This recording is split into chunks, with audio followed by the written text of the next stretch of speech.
If you think chest armor in Albion Online is just about defenses or the ability it gives you, I've got bad news. Because your chest piece does way more than that. It literally defines how hard you hit, how much you heal, how long you survive, how impactful your crowd control is, and whether your entire build actually works in real PvE and PvP fights. This is part 2 of my Albion gear breakdown series. Last time we covered helmets, where the armor type doesn't affect your stats at all and it's really just about the ability you choose. But chest armor is a whole different story. Here your armor type directly changes your stats and affects your entire build. And that makes all the difference. Cloth gives you the most damage and healing power. Plate gives you the most raw tankiness and crowd control. Leather sits right in the middle, a hybrid of offense and defense. In this video, I'll break down every chest armor in Albion Online. The stats they give, the roles they play, the abilities they offer, and how to pick the one that actually fits your build, your content, and your goals. When you pick a chest armor in Albion Online, you're not just choosing an ability. You're locking in your entire stat baseline. Unlike helmets, chest pieces have massive stat differences based on armor type.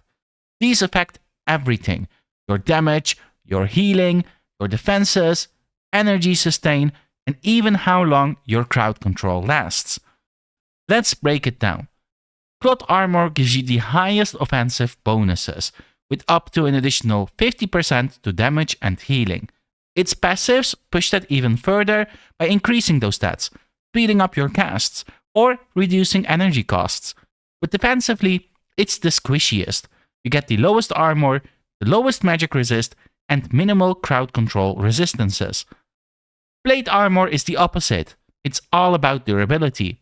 You get the highest armor and magic resist, the strongest CC resist, and up to 50% increased duration on your crowd control effects. Plate passives stack even more defense or CC bonuses on top. But offensively, you get up to an additional 10% or sometimes nothing at all. Leather armor sits right in the middle, a true hybrid. Solid defenses, solid damage, and versatile passives that boost your core stats, auto attacks, or overall cooldowns. That flexibility is why leather is so popular in solo builds. Now here's something important a lot of players miss.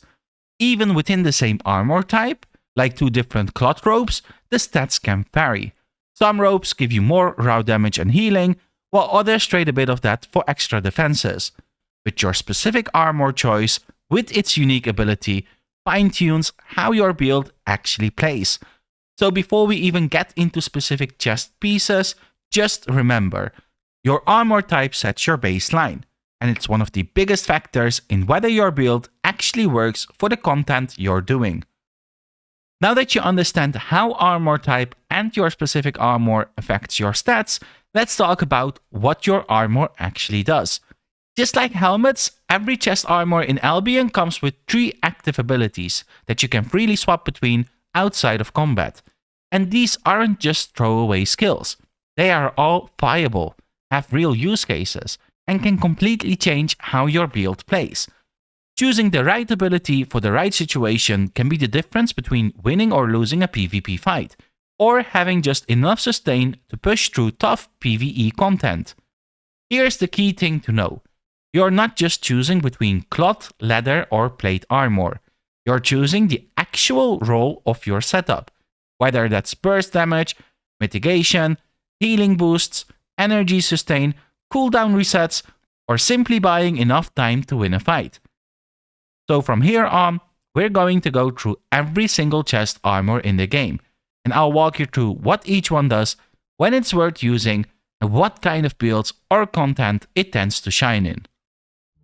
Hey guys, welcome back to another episode of the Albion Online Gear Breakdown series.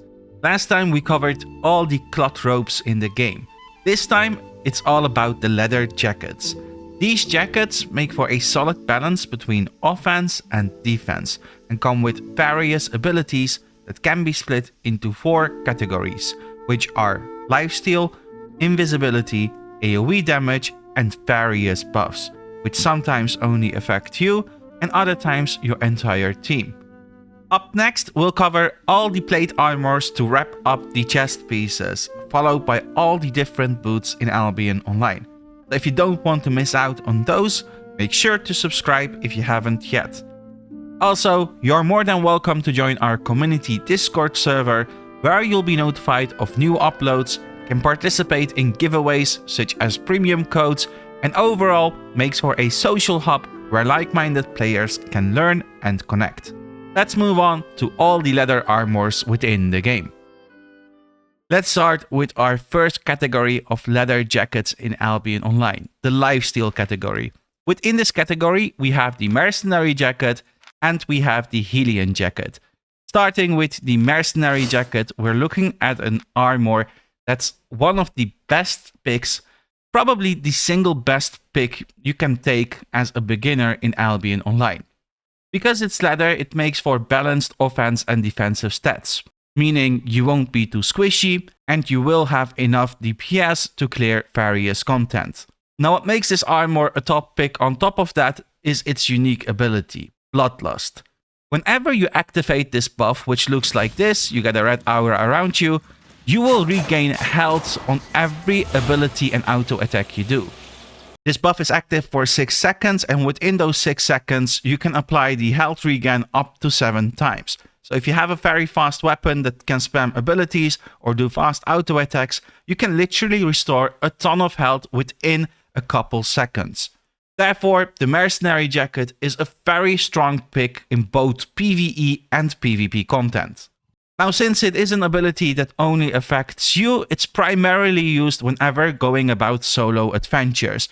Once again, doesn't matter whether you do solo PvP, such as corrupted dungeons, mists, whatsoever, open world roaming, or whether you do PvE content such as farming, roaming mobs in the open world, solo camps, solo dungeons, doesn't matter. When you are playing solo, the Mercenary jacket is an ideal pick across all the different contents. Now, one thing you need to know about the Mercenary jacket is that it is considered a buff. And by now, if you watched the helmet video, if you watched the cloth ropes video, you already know what purges do. Purges remove positive buffs on the enemy. So whenever you pop the Bloodlust ability in PvP, if the enemy has a purge, they can get rid of your Bloodlust ability. So be very careful of that counter.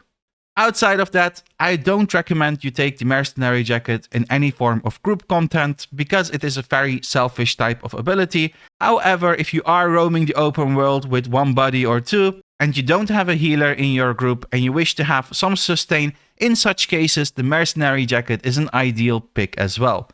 I really want to emphasize that if you are a newer player and you are unsure about which armor you need to take across the total of 27 different armors, you cannot go wrong with the Mercenary jacket pretty much with any weapon you play.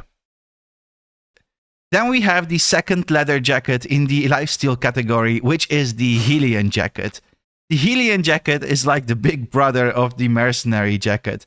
The Hellion jacket makes for the Lifesteal aura, and not only does this one make for Lifesteal just like the Mercenary jacket, it also does quite some AoE damage on top of that. Now when you pop the Lifesteal aura, it looks like this. It's a huge AoE around you, and all enemies within it will get affected by it, in which they will take damage and will make for Lifesteal at the same time.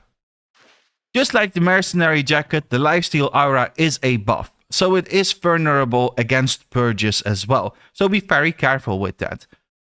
Now, one thing you need to know about the Lifesteal aura is that the damage it does depends on your current health percentage, in that the lower you are, the more damage it does, and the lifesteal you get from it is directly linked to the amount of damage you do on enemies. Now, one thing you need to know is that the lifesteal is 100% effective in PvP situations. In PvE, however, it's only 50% as effective, so half as effective against mobs. Now, this ability is super strong in a lot of different group contents, especially if you are playing a role that needs to sit in the enemy backline to pressure their squishy targets, their healers, mages, ranged users, whatsoever. In such cases, the Hellion jacket is a very strong armor to take. So the Hellion jacket primarily shines in group PvP type of content. However, the Hellion jacket also sees a lot of play in solo content, especially if you are trying something like 1vx type of content. If you want to roam the open world and you want to fight groups of 3, 4, 5 players on your own, you want to make those awesome YouTube shorts type of videos, in such cases, the Hellion jacket is a very excellent pick as well. Even in 1v1 content, sometimes you will see people using the Hellion jacket because the mobs in the environment still make for lifesteal as well, even though it's only 50% as effective. Therefore, the Hellion jacket can sometimes catch people off guard when they don't consider the environment into the PvP aspect as well. The only place you absolutely don't want to take the Hellion jacket to is safe group PvE content. So if you are doing something like group dungeons, if you are doing something like Avalonian raids, pretty much places where once the content starts you are safe from getting dived, those are the type of places you don't have a use for the Hellion jacket, as you'll benefit far more from something like the Stalker jacket, which does way more damage, or something like the Royal jacket that makes for party-wide buffs, as you won't need the lifesteal of the Hellion jacket, as your healer will take care of that part. But I have to say, if you are a beginner and you want lifesteal in your kit, which is a very strong buff to have, you definitely want to take the Mercenary jacket over the Hellion jacket until you're a bit more experienced and know what the differences actually mean for you. Up next, we have the Invisibility category, starting with the Assassin jacket, which, just like the Mercenary jacket, is a very popular armor. The Assassin jacket makes for the Ambush ability, which turns you invisible as long as you stay within the area it makes for, which is a pretty big area as you can see. You will be fully invisible to enemies. If you step outside of it, they will see you again. Now, whilst you are invisible, you also stack up a damage buff for every second you stay invisible. This buff stacks up to 6 times, meaning once you reach the max stacks, your next attack will do an extra 30% damage. So what you can do is you can pop the Ambush ability and stack up the buff until it's at max stacks, and then hit with your hardest ability like this and do a ton more damage. Another very tactical way to use the Ambush ability in PvP is to wait out cooldowns. So if you go about using all of your abilities and you have very high cooldowns remaining, you can simply pop your jacket like this and just wait out the cooldowns as the enemy goes about wasting their time. Now, this tactic can also be used in other ways, such as waiting out the strong buffs the enemy has going on. If they pop their soldier armor, for example, and they're stacking up a damage buff, you can just pop the Ambush ability and make them waste their buff. Therefore, the Assassin jacket is a very versatile armor you can use in a lot of different ways. It is, however, primarily a PvP type of ability, as once you use the Ambush ability in PvE, you will actually reset all the mobs. Now, that also comes with an advantage, because if you are killing roaming mobs in the open world and you are hunting spiked bosses, which are pretty tough, which make you a very vulnerable target, in such cases you can reset the mobs with Ambush as well.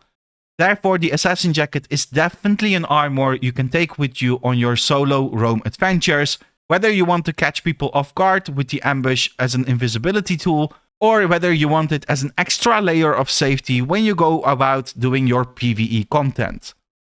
Now, the Assassin jacket is used in a lot of different PvE and PvP content when playing solo, but it also is used in group content sometimes. It's even used in places such as ZVZs, which are the biggest fights in Albion Online, where very specific builds that need to go under the radar of the enemy will use the Ambush ability to surprise a lot of people at once. The only place you once again don't take the Assassin jacket to is PvE content that's considered safe, whether it's solo or in a group.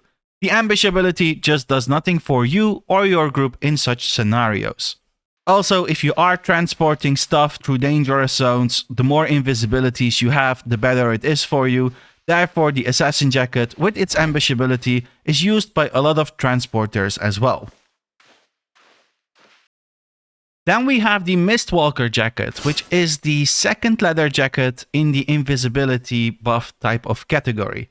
The Mistwalker jacket doesn't only turn you invisible, but also a bunch of allies around you, so it's a party-wide buff.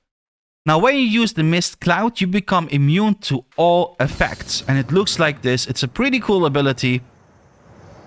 However, if you use any attacks whilst this buff is going on, you will refill yourself, so be very careful of that. Also, when you use this ability, you slow yourself by 20%, so keep that in mind as well.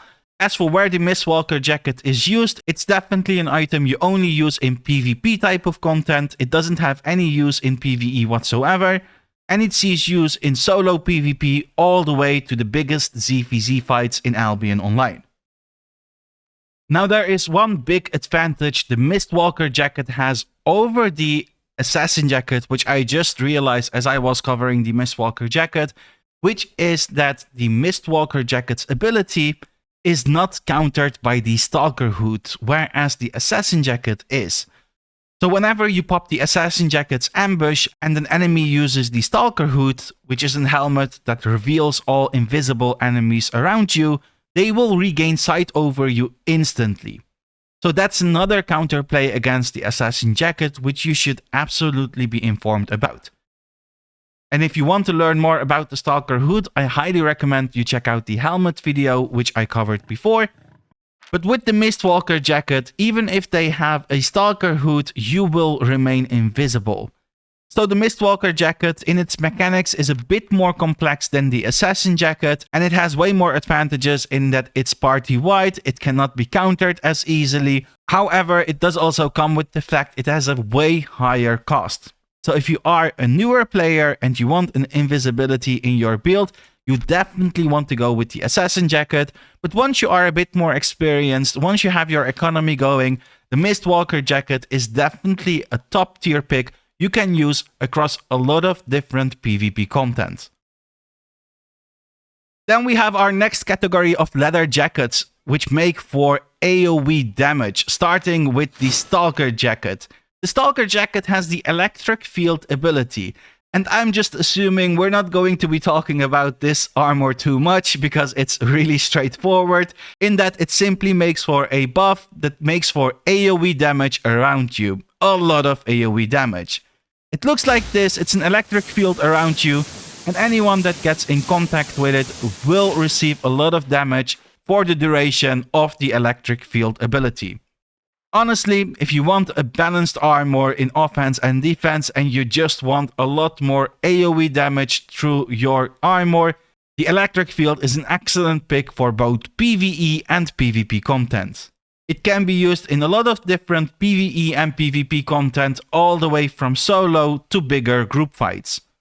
So if you don't need extra sustain on your armor, you don't need an extra invisibility on your armor, and you simply want more damage, the Stalker jacket is the armor you will want to go for. Now, there is one final thing I do need to mention about the Stalker jacket before we move on to the next one, which is that the Stalker jacket is considered a buff, meaning that when you use it, people can get rid of it with a purge. So be careful of enemy purges. And another tip I want to give you regarding the Stalker jacket is that if you are leveling weapons that don't have a lot of DPS on them, then the Stalker jacket is an excellent pick because it just makes for a lot of damage through your armor. Then we have the second leather armor that makes for AoE damage around you. Now the Specter jacket is, as I like to call it, the Stalker jacket's weird little brother. The thing about the Specter jacket is that whenever you use it, you will ignite yourself and you will deal a lot of damage to enemies around you. However, you will also take max health damage yourself for every tick it does. A tick takes place every 0.5 seconds in which you deal 2% true damage versus players and a fixed amount of magical damage against mobs, which does make for a lot of extra DPS whenever you use the Specter jacket. However, with every tick, you also take 2% of your own max health. And the armor looks like this, and as you can see, it has quite some range to it. You will easily AoE farm with this ability, but as you can also see, I am losing health as long as the ability is active. Therefore, you do need to be careful whenever you go about using the Specter jacket, which is also why it's not an item I recommend to complete beginners, and it definitely is an item that has a very niche use. In fact, I have to say, since I got back to Albion Online, I haven't seen the Specter jacket being used even once. I haven't run into a single person that has used the Specter jacket. However, that doesn't mean it doesn't have a use case. It certainly is a viable armor you can take with you. However, be very careful of the disadvantages it comes with, such as the damage you take with every tick, but also the fact it decreases your healing received by 50%, leaving you in a pretty vulnerable state. Now, what makes this ability very good is that it lasts for 20 seconds, which is just a lot of damage throughout a long period of time. The Specter jacket is definitely an armor I see a rework or a balance change coming up for at some point. And until then, I recommend you only take the Specter jacket if you absolutely know what you are doing with it. Otherwise, just stick to its normal brother, the Stalker jacket, which is far more straightforward and doesn't come with those disadvantages. Now, one more thing you need to know about the Specter jacket is that since it is a channel ability, people cannot purge it, whereas they can purge the Stalker jacket. So once you activate this, people cannot get rid of it no matter what they do. As for what kind of content you could take the Specter jacket in, you're definitely more looking at PvE content such as group dungeons. You could level it up in the solo dungeons if you wanted to. If you are bold and you like to live a bit dangerously, you could absolutely take it to the open world as well to level it up through camps or roaming mobs as well. But once again, please keep the disadvantages of this armor in mind and consider the Specter jacket for now as a specialized armor you only want to take with you if you know what you are doing and you are very aware of its disadvantages. Then we are at our fourth category of leather jackets, which make for buffs. Starting with the Hunter jacket. The Hunter jacket has the haste ability, which makes for a buff that only affects you, which increases your auto attack speed by a huge amount and your damage by a solid amount for 8 seconds. So it's a very strong buff that will make you a lot faster and stronger. Just to showcase you what this ability looks like, once you are auto attacking like this and you use the armor, as you can see it actually attacked so fast, it freaking bugged my character. Alright, so I don't think that's intended. SBI fix, please. However, it is a very strong buff that normally doesn't look like that. Maybe it's because I stood still here. I really want to check it out again and move this time, because I'm pretty sure that's not what it should look like. So let's do this again. Let's attack. Let's use the armor. Okay, something weird is going on. What's going on? I'm attacking too fast, I think. I'm attacking way too fast. You know what? I'm actually going to grab another weapon, because the thing with Death Givers is they attack super fast already by default. Let's see with a different weapon. I'm very curious. Let's see with... Which one should we try? Something like the spears, maybe. Let's try a Rift Glaive. Also, what about this, guys? What about we do a hidden giveaway only for the people that are absolutely loyal to watching the video, alright? For the people that really want to learn. I'm going to give away this Adept's Blazing Staff, a 4.4 Masterpiece Blazing Staff. If you are playing on the Europe server and you have watched this far, just comment something with the word blazing in it. Like, have it in a sentence though. Just have it in a sentence. Maybe say something like, this video is blazing hot, you know? Alright, back to the haste ability of the Hunter jacket, which made for a very weird moment just now. Let's try it out with a different weapon. Let's try it out with the spear, with the Rift Glaive. Let's see if this one bugs as well. Now this one, as you can see, doesn't bug out, and that's because the auto attack of the spears is way slower. So I guess it's just an issue with the Death Givers, which has very fast auto attacks by default. Now back to the ability of the Hunter jacket. It simply makes for a buff that only affects you, it increases your auto attack speed, and it increases your damage.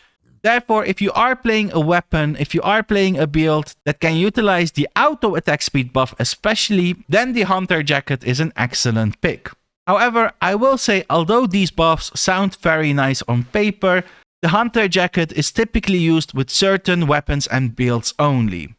It's very popular with something like the one-handed dagger, which has a unique ability that makes for faster auto attacks that also grants you lifesteal. Outside of that, it's very popular with the Whispering Bow, which has very long range on it and makes for an auto attack speed buff as well. But outside of those specific weapons and specific builds, you don't really see the Hunter Jacket being used that much. Therefore, I highly recommend you only take the Hunter Jacket when you absolutely know that your build is benefiting from this buff. So simply put, the Hunter Jacket is a very specialized armor you only take with certain builds.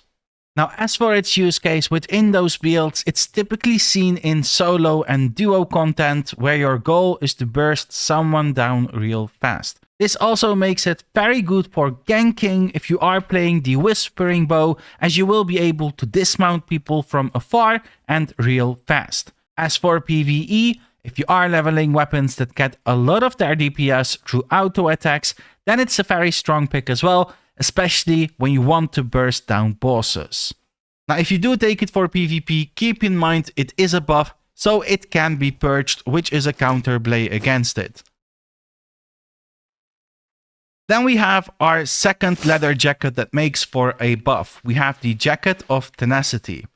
The Jacket of Tenacity makes for either a magic resist buff or an armor buff, depending on what type of weapon the enemy you have targeted is holding. So if your target is using a magic weapon, your magic resist will increase, and if your target uses a physical weapon, your armor will increase, making this jacket ideal when you take a build that's focused on brawling.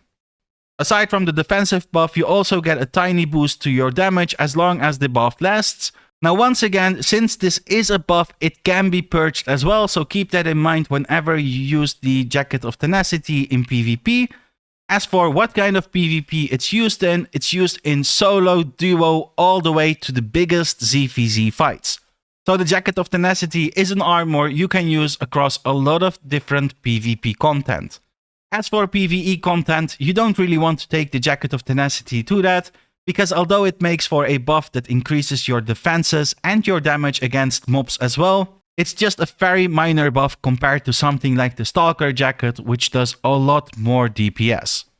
Therefore, I would classify the Jacket of Tenacity as a PvP exclusive type of armor.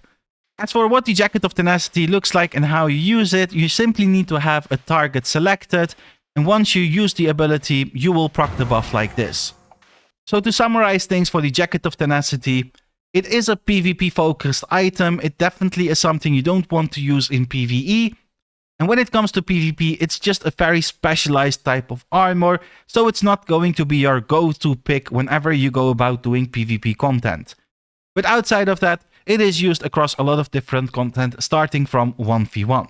If you want an armor you can brawl with, this is definitely a solid pick that increases your defenses and makes you far tankier for a few seconds. Then we have our final jacket in the buff category, which is the Royal Jacket. The Royal Jacket makes for the Royal Banner ability. And what it does is it makes for an AoE around you that affects up to 10 allies. This buff increases everyone's auto attack speed and reduces their cooldown rates. Therefore, it's a very strong utility / DPS type of ability that will benefit entire groups. You see the Royal Jacket being used in a lot of different group content, from group dungeons to Avalonian raids to the biggest ZVZs in Albion Online, where Zergs need to quickly reset the abilities of their biggest hitters. If you go about doing group PvE content especially, it's always very useful to have someone on a Royal Jacket. It really makes the whole PvE experience so much smoother for groups. As for group PvP, it's also used there as well, however, mostly used in places where you actually can stand still and utilize it for people without getting hit. So typically in ZVZ type of content.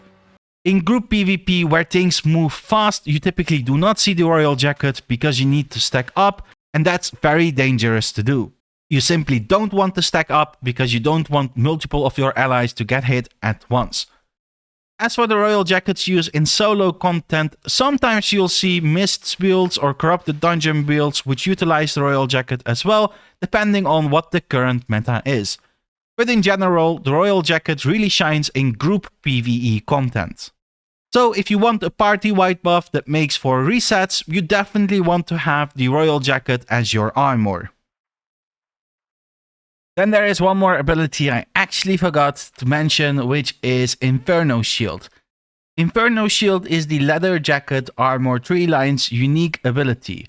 So this ability can be found on all the different leather jackets within the game on the second slot. This ability simply makes for a buff that lasts for 8 seconds, which increases your resistances, meaning you become way tankier. Also, you reflect a good portion of the damage you take back at the attackers. Therefore, this ability is super good when you go about brawling. And it's actually an ability that people take as their default ability when they go about PvP. So they select a leather jacket not for the unique ability it makes for, but specifically for the Inferno Shield. Now when you pop the Inferno Shield, you literally get a shield made from Inferno around you, and this buff actually lasts for 8 seconds, making it perfect for brawling. It really is a very popular ability in solo PvP content, especially. Think of places such as the Mists and the Corrupted Dungeons, but outside of that you pretty much don't see it being used anywhere else. Although it's not an ability you want to take in PvE, it still has its use case there whenever you need to level certain jackets, which unique ability doesn't do anything for you in PvE. So for example, let's say you go about doing solo dungeons and you want to level the Assassin jacket, you don't have any use for the Ambush ability. In such cases, you should definitely swap to the Inferno Shield instead, so that you at least have higher defenses and you have increased DPS through the Reflect. So keep in mind, whenever you play the leather jackets, you have access to the Inferno Shield, and whenever it increases your chances of winning a battle, make sure to swap to the Inferno Shield whenever it outperforms your unique ability. And that wraps up the leather jackets in Albion Online. Hope you found it useful and learned something from it. If you did, please give the video a like and make sure to subscribe, because up next we're covering all the plate armors followed by all the boots. Thanks for watching, and I'll see you in the next one.